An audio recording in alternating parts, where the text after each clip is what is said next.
Hello. Today I'm going to talk about some very simple reasons as to why you may wish to grow some of your own plants for food, and that can be anything from some very simple pot plants on your apartment balcony to a full-on food forest. Now, obviously, depending on your current living situation or your intended future living situation, will obviously depend on which area on the scale of what I've just mentioned you'll be looking to engage in. So I guess might as well just jump straight in there. So number one, cost. It's once you get it sort of up and running, it can be a lot cheaper to grow your own plant food than to purchase it from a store or even from a market. And obviously that will depend on what it is you're growing and what it is that you can actually obtain from another person, such as a store or a market. Freshness, that's another reason, and I guess one of the main things about freshness is the taste and the nutrient value of your produce. Next reason I want to mention is the low travel, aka I guess the environmental potential, environmental impacts of growing your food. Usually would only be so many meters from your back door to get the food and bring it back into your kitchen, compared to maybe going to a store or obtaining it from somewhere else. And another factor is the sort of non-GMO or spray-free organic factors. And for, I know some of you, the thought of only ever purchasing organic food does seem quite unattainable, should I say. However, when you are growing your own food, that then becomes a lot more attainable, obviously depending on the soil and the other matter that you're working with. But of course, starting out with non-GMO seeds and not using any sprays can be a good step towards that as well. So yes, and obviously the reasons for that are environmental and nutritional reasons. Now, another thing is seasonal. So that also encourages you to eat more seasonal foods, and there's a reason why that is important, or should I say a number of reasons, and obviously the main thing is to do with nutrients and the way that your body is interacting with its current environment. In the wintertime, you may find that your body and your emotions, your mental state may be requiring something different than to say some other end of a polarity, such as the summer. And of course, your food needs and desires may change as well. And so growing your own food usually is quite seasonal, and then that way you're able to sort of bring a lot more of those qualities into your life, should I say. Now, another reason for growing your own food, as I sort of mentioned before, is nutrients, right? And nutrients that are more suited to your individual needs. I love the word individual, but that's okay. So another way to engage with your food and to, I guess, further enhance it to grow so that's suited more to what your nutrient needs, is to actually get the seeds and to put them in your mouth with your saliva. Could be for 30 seconds, however long. Obviously I can't recommend this for all seeds. There could be potential, bacteria risks or whatever involved in this, and so you do your own research on that. But yes, putting the seeds in your mouth with your saliva before you actually put them in the soil is another way that you're already creating a deeper relationship with those seeds, with what may then become the plants that you then eat.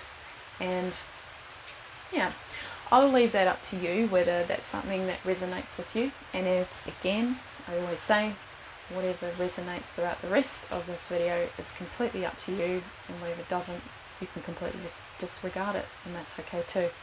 So another simple reason as to why you may want to grow your own food is depending on what you grow may actually help support the surrounding, I guess, flora and fauna.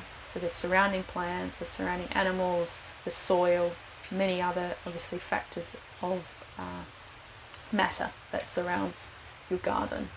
So you will have to do your own research, or maybe you could seek guidance from maybe someone that is very well researched in your area and would maybe be able to give you a bit of pointers onto what sort of plants would support the environment that's already there. And there's obviously many reasons as to why you may do that, and usually it's to do with environmental purposes. And there's, I guess, a lot that could be discussed around introduced plants and what that does to native plants. There's also obviously different practices, or should I say gardening practices, in which one can engage with to help minimize those impacts if there already is introduced species into your garden and whatnot, and what other native species work well with those plants. I'll leave you to do your own research on that.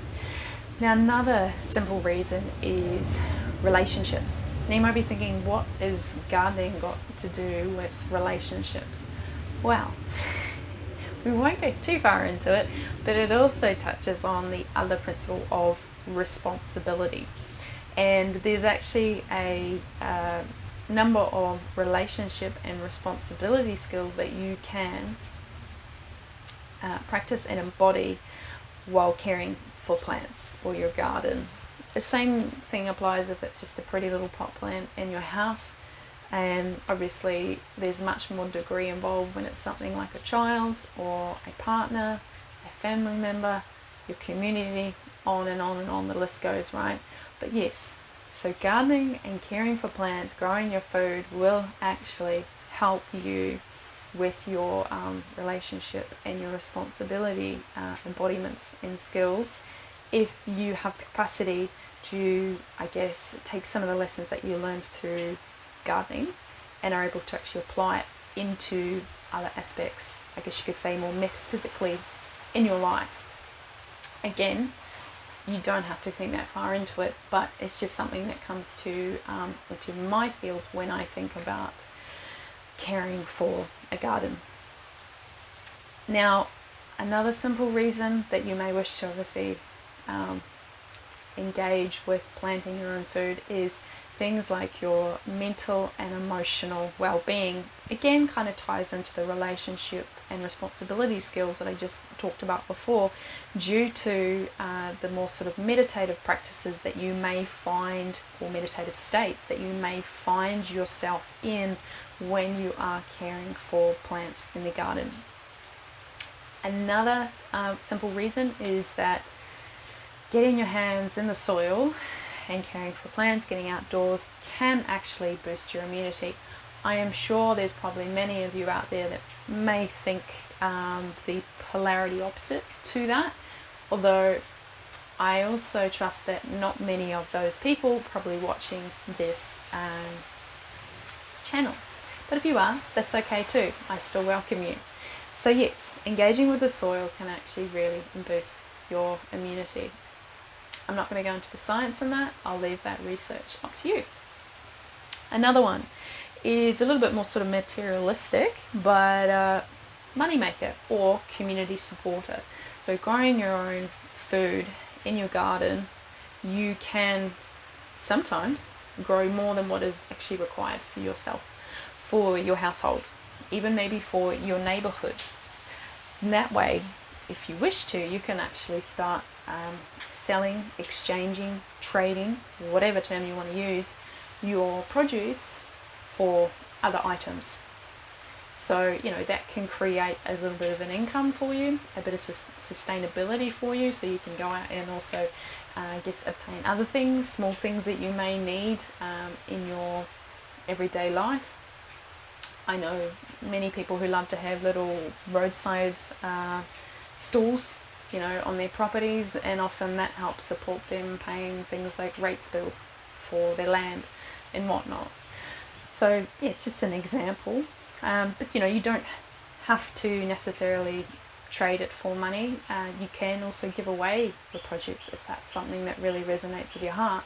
Maybe there's a certain hospital that you want to give your food to, or a certain neighbour that you know that's in need at this point in time. So yes, it can create a, like I said, sort of as a sustainability and also an abundance properties. So another simple reason is, we sort of talked on about boosting immunity, but also is boosting your physical health. Obviously, there's sort of like an ergonomical, I'd say, framework in which you may find when you're working with certain tools, there's probably certain ways that you should, you know, hold your tools and work with your tools, and where you should put pressure on your tools when you're working in the garden, especially when you start preparing the garden and you need to start putting in planter boxes or start digging the soil and all of that sort of stuff. Yes, so as long as you're obviously following good ergonomical principles with that, then yes, it will increase your physical health, because you're having to actually move your body to be able to, you know, put things in the soil, to take things out of the soil, to care for the soil. And the list just goes on and on, right? Another simple reason is reducing waste.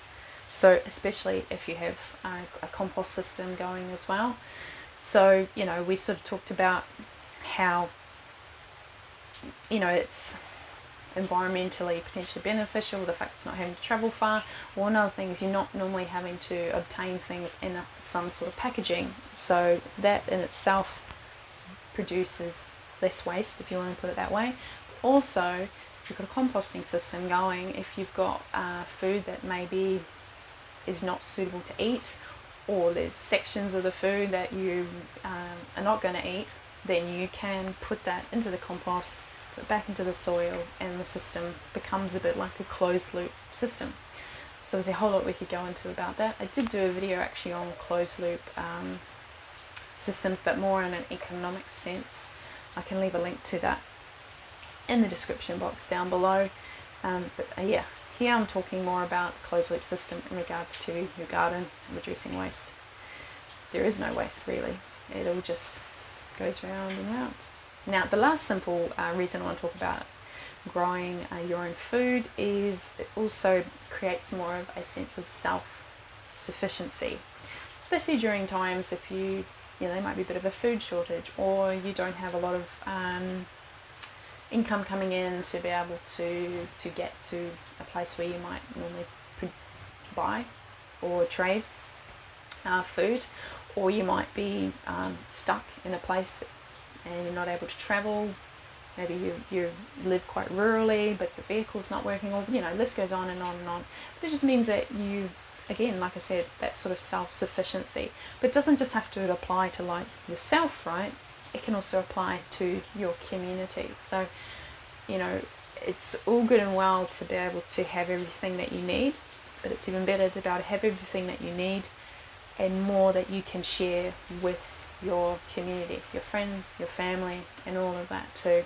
So, you know, if something happens somewhere else in your neighborhood, in your country, in a nation somewhere else, and that means that you're not able to get a certain item in which people may have relied heavily upon, you know, such as a particular fruit or vegetable here in obviously this context, it's okay. You've got the same thing, or a different variety, or a completely different fruit and vegetable, but it's still producing food for you and for others. So yeah, I mean, obviously this is not an exhaustive list. You're more than welcome to leave your other reasons in the comment section down below. And yeah, let me know if you want to see more of these videos, and I will see you in the next vlog.